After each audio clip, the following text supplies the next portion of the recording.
Hello everyone, ఈరోజు నేను simple lunch combination చూపించబోతున్నాను. ఈరోజు నేను పప్పు చేయకుండా సింపుల్ లంచ్ ప్రిపేర్ చేశాను. ఉల్లిగడ్డల చారు చేస్తున్నాను. ఇప్పుడు ఒకే రకం కాకుండా ఇలా డిఫరెంట్గా చేసుకుంటే చాలా బాగుంటుంది. ఆనియన్ని కొంచెం ఫ్రై చేసుకున్నాక అందులో అల్లం వెల్లుల్లి పేస్టు, సాల్ట్, పసుపు వేసి వేయించుకోవాలి. ఇందులో పచ్చిమిర్చి కంటే కారపొడి వేస్తేనే బాగుంటుంది. కారపొడి వేసి వేపుకున్న తర్వాత కొంచెం చింతపండు రసాన్ని ఇందులో యాడ్ చేస్తున్నాను. వారానికి 2-3 సార్లు అయినా చింతపండుతో చేసిన ఏదో ఒక ఫుడ్ తీసుకోవాలి. చింతపండులో చాలా హెల్త్ బెనిఫిట్స్ ఉంటాయి. దీంతో పాటు ఈరోజు నేను సోరకాయ కర్రీ కూడా చేస్తున్నాను.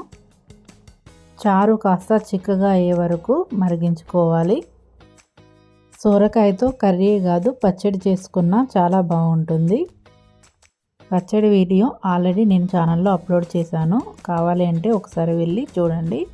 సోరకాయ, వైట్ రైస్, ఉల్లిగడ్డల చారుతో పాటు కొంచెం టమాటా రైస్ అండ్ క్యారెట్ దోసకాయ ముక్కలు తీసుకుంటున్నాను.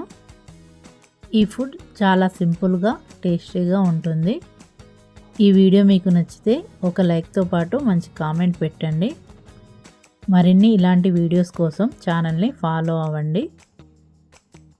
Thank you for watching.